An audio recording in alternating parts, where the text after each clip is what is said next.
주한미군이 사용하다 오염된 부지를 반환할 때 환경정화 비용은 누가 부담해야 할까요? 오염을 시킨 쪽이 부담하는 것이 상식이지만 현실은 정반대입니다. 한국 정부가 미군과의 협상 과정에서 환경정화 비용을 떠안고 있기 때문입니다.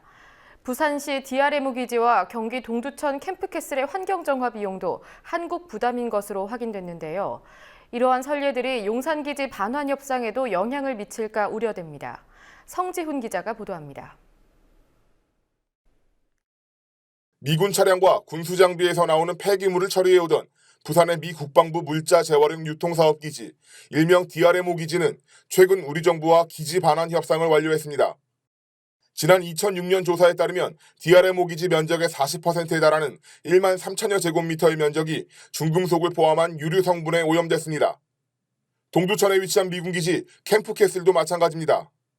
이달 초 기지 반환 협상을 완료한 캠프캐슬 역시 기지 전체의 42%에 달하는 면적이 중금속과 유류 성분으로 오염됐습니다.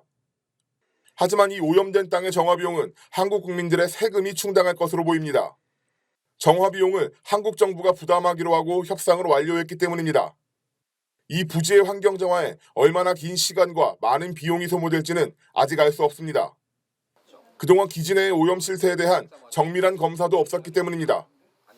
기지 내부는 사실상 어떤 일이 벌어지고 있는지 모르는 겁니다.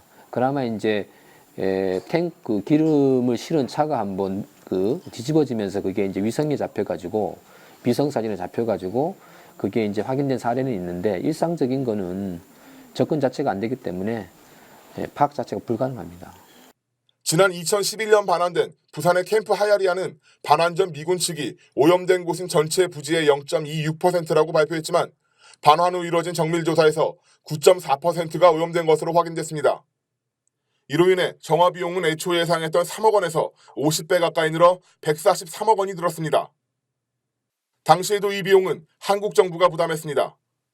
주한미군 지휘협정인 소파에 기지 오염 문제에 대한 명확한 규정이 없어 미군이 책임을 지지 않고 떠나면 그 부담은 고스란히 한국 정부가 떠안을 수밖에 없습니다. 협정의 종료 시나 또는 그 이전의 합의에 따라 이제 시설과 구역을 반환할 때 이 시설과 구역이 합중국 군대에 제공되었던 당시의 상태로 원상 회복할 의무를 지지 않는다. 환경 오염과 같이 아예 이제 훼손과 손상이라고 하는 부분에 대해서도 원상 회복의 의무를 지지 않는다고 하는 것으로 일단 소파의 본 규정을 해석하고 있습니다. 당장의 우려는 내년으로 예정된 용산 미군 기지 반환입니다. 이번 DRMO 기지와 캠프캐슬의 사례가 미군이 정화 비용을 한국 정부에 떠넘기는 선례로 작용할 가능성이 큽니다. 더구나 소파에 따르면 한국 정부는 미군 기지 내부의 오염원에 대해 조사를 진행할 수 있는 권한이 없습니다. 영화 괴물의 모티브가 된 주한미군의 독극물 한강방류와 녹사평역 주변의 지하수 오염 등 서울에서도 심각한 미군기지 환경오염 사건이 있었지만 서울시가 여전히 미군기지 담장 밖에서만 토양과 지하수의 오염 정도를 유추할 수밖에 없는 것도 소파의 제약 때문입니다. 동두천의 캠프캐슬과 부산의 DRMO 역시 미군이 완전히 철수하고 정밀한 조사를 다시 실시하면 그 오염 정도가 더욱 심각해질 수 있습니다. 서울시는 현재 주한미군 측과 용산기지 반환과 정화 비용에 대한 협상을 진행 중이지만 협상에 난항을 겪고 있는 것으로 전해졌습니다. 국민TV 뉴스 성지훈입니다.